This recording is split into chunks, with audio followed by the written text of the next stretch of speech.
tromboembolia pulmonar. Listo. Bueno,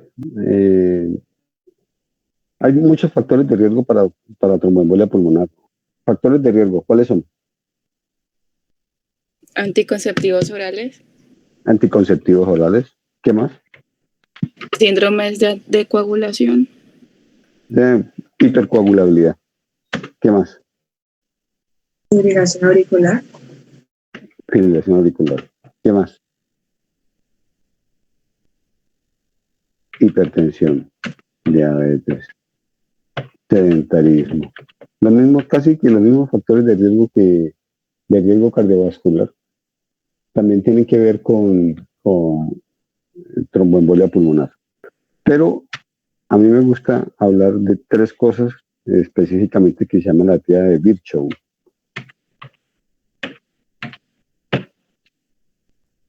Carajo, bueno, ahí le faltó la H. ¿Cómo es la tríada de Virchow? Hipercoagulabilidad. Hipertensión. Éstasis. Estasis sanguínea. Lesión endotelial. Lesión endotelial. Hipercoagulabilidad. Y la hipercoagulabilidad. Esas tres. Casi que ahí están lo que ustedes deben investigar en un paciente que tiene un TEP o que tiene un TBP, una trombosis venosa profunda. ¿Listo? Hablar del TEP y hablar de TBP, pues prácticamente se podría hablar de lo mismo. El Virchow juega en los dos equipos. Estasis sanguíneo, lesión endotelial e hipercoagulabilidad. Estasis sanguíneo, ¿qué es? Cuando hay un estancamiento de la sangre. Listo, estasis sanguíneo hace referencia a un enlentecimiento del flujo sanguíneo, sobre todo en los miembros inferiores. Entonces, la principal causa de eso son de origen de ortopedia y trauma, ¿no? O sea, cirugías de ortopedia o cirugías de trauma en miembros inferiores que provoquen inmovilidad de las extremidades. Es un reemplazo de cadera, un reemplazo de rodilla, una osteosíntesis de fémur. Cualquier procedimiento de ortopedia y traumatología que haga que los miembros inferiores queden inmóviles por un tiempo pues prolongado y hagan que la circulación, el retorno venoso se enlentezca. Entonces, el estasis sanguíneo es un enlentecimiento del retorno venoso, sobre todo de miembros inferiores. Listo, no solamente eso, trauma raquimedular, por ejemplo, un paciente con una paraplegia, por un trauma raquimedular, un paciente con secuelas de ACV que esté postrado, también tiene una estasis sanguínea. Entonces, tengan en cuenta que no solamente es ortopedia y traumatología, sino pues otras patologías médicas, sobre todo por secuelas. Ese sería estasis sanguíneo. Lesión endotelial, ¿qué sería? Algún daño a los vasos. Listo, algo que dañe el endotelio, lo levante, ¿cierto? Y produzca una agregación plaquetaria y una formación de trombo. Y eso sí tiene que ver más con trauma endotelial. Y hipercoagulabilidad, ¿como cuál? Hipercoagulabilidad, ¿como cuál? ¿Algún síndrome como anticuerpos fosfolípido, algo así? No. Síndrome anticuerpo antifosfolípido. Déficit ¿de qué? Antitromina 3. Proteína C y S. y de antitrombina 3. Déficit de proteína C y S, déficit de antitrombina 3. Hay un gen que se llama el 20210A. Una mutación del gen 20210A. ¿Qué otro? Hay muchos síndromes de hipercoagulabilidad. El cáncer, por ejemplo. El cáncer es hipercoagulable. Bueno, hay diferentes trastornos de hipercoagulabilidad que nos pueden llegar a producir eventos trombóticos. Listo. Cuando se produce un TEP, hablamos nosotros de una cosa que se llama espacio muerto. ¿Qué es el espacio muerto? En las vías respiratorias, ¿qué es el espacio muerto? Son zonas que no tienen perfusión, que no están bien ventiladas. ¿Son zonas que no tienen qué, perdón? Perfusión. Perfusión. No. ¿Qué es espacio muerto? Pues es digamos, el segmento de los conductos de la vía aérea que no hacen la hematosis, el intercambio gaseoso. Listo. El espacio muerto es donde no hay intercambio gaseoso, donde no entra oxígeno y donde no entra y donde no sale CO2. No hay intercambio gaseoso. Eso se llama espacio muerto. El espacio muerto puede ser funcional o puede ser anatómico. ¿Qué es espacio muerto anatómico? ¿Ya afectaría directamente a la estructura? No, el espacio muerto anatómico es la vía aérea. Es la vía aérea, o sea, los bronquios, la tráquea, bueno, donde no hay espacio, donde normalmente no hay intercambio. En los bronquios no hay intercambio, en la tráquea no hay intercambio, ¿listo? En los bronquiolos no hay intercambio. Entonces, eso es normal, es espacio anatómico.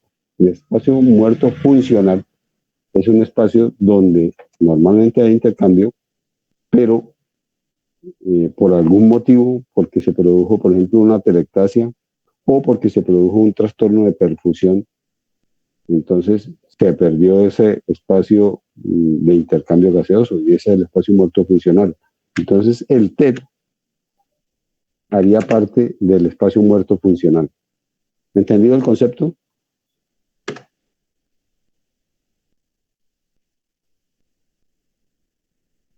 ¿Listo? Sí, Sí, doctor. Bueno, entonces, cuando tenemos esto, aumenta el espacio muerto funcional, o sea, provocado por una hipoperfusión o por una ausencia de perfusión, hipo o ausencia total de la perfusión. El organismo, al perder esa zona, hace que se produzca una caída de la presión arterial de oxígeno, la PO2 cae. ¿Cuál es la respuesta compensatoria del organismo cuando cae esa PO2? ¿Qué es lo que hace el organismo? aumenta la ventilación. O sea, Entonces, eso. El paciente hace taquipnea. El paciente hace taquipnea para tratar de compensar la caída, para tratar de compensar esa hipoxemia. Esa taquipnea va a tener como efecto que se produzca una barriga de CO2. Se produce el CO2, tiene la capacidad de difundir mucho más rápido que el oxígeno a través de las membranas de oro capilar. Entonces, la capacidad de difusión alvéolo capilar de la PCO2 es mayor que, perdón, del CO2 es mayor que el O2. ¿Listo? La capacidad de difusión alveolo-capilar del CO2 es mucho, mucho, mucho mayor que la del oxígeno. La manifestación de esto es que el paciente va a hacer una PO2 baja, que ya la tiene baja porque ha aumentado el espacio muerto funcional. Entonces, con una PCO2 también baja, porque en las zonas donde está funcional, la CO2 va a salir con mayor velocidad que lo que va a entrar oxígeno al lecho arterial, al lecho pulmonar. Entonces, la manifestación de esto va a ser un pH. ¿De qué características? ¿Alto o bajo? Ácido. ¿De Alcalosis. qué característica? ¿Cómo? Básico, pues, alcalosis. Alcalosis. ¿Por qué?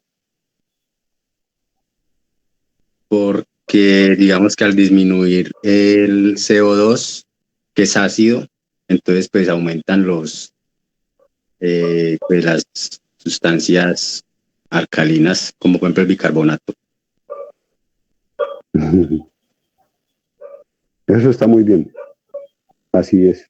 Se produce alcalosis. Alcalosis. Tal vez les queda más claro si vemos ya no vimos la fórmula de Henderson-Hasselbalch.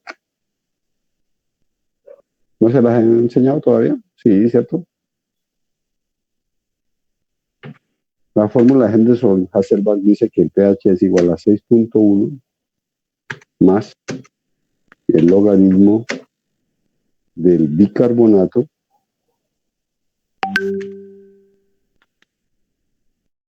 dividido la PCO2, que se multiplica por 0.03. Entonces lo que decías es cierto. El bicarbonato es alcalino y la CO2 es ácida. Si la CO2 que es ácida cae, va a predominar el bicarbonato. Ahora, aquí en la fórmula se ve, el CO2 está en el denominador, mientras que el bicarbonato está en el numerador. Eso me dice dos cosas. Uno, que el bicarbonato es directamente proporcional al pH. Y la otra información que me dice esto es que el CO2 es inversamente proporcional al pH. Al ser inversamente proporcional a más bajo PCO2, más alto pH. Entonces pH mayor de 7.45, que es alcalosis. ¿Les quedó claro? Sí, Sí. Listo. Entonces vamos a encontrar un paciente con un cuadro clínico con factores de riesgo, ya los vimos, con una disnea súbita, con taquipnea, con taquicardia, con dolor torácico, puede tener hemoptisis, y siempre tenemos que buscar si el paciente tiene asociado una trombosis venosa profunda. Siempre tenemos que buscar y examinar las piernas. ¿Listo? Entonces, disnea súbita, taquipnea, taquicardia, dolor torácico, hemoptisis, y siempre verificar si el paciente tiene esta parte de aquí. Cuando a ustedes les llegue un paciente, vamos a dejar el algoritmo de diagnóstico para el próximo miércoles. Pero, a ver, hagamos un ejercicio. Cuando a usted le llegue un paciente que ustedes estén sospechando que tenga un TEP, ¿qué exámenes le van a pedir? Para ver, para primero descartar lo de la glucosa, ¿no? Por si viene con confusión. ¿No? No, viene así, viene con disnea súbita, taquipnea, tiene factores de Gases riesgo, arteriales, ¿Un EKG?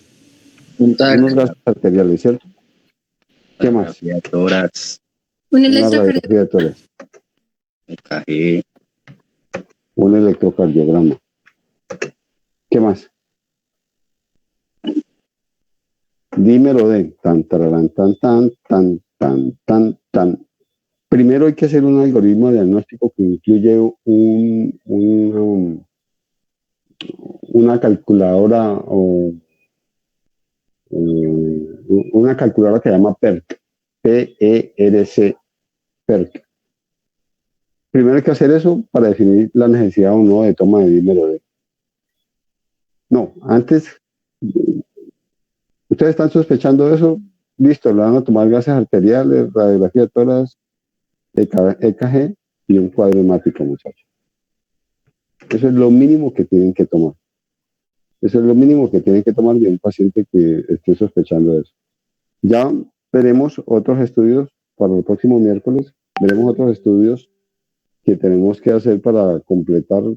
Hay que seguir un algoritmo de diagnóstico utilizando unas escalas de probabilidad de probabilidad diagnóstica y el tratamiento utilizamos unas escalas de riesgo de muerte en estos pacientes. ¿Listo? Pero dejémoslo para el otro miércoles. ¿Hasta ahora alguna duda en esto que hemos visto? ¿Alguna pregunta?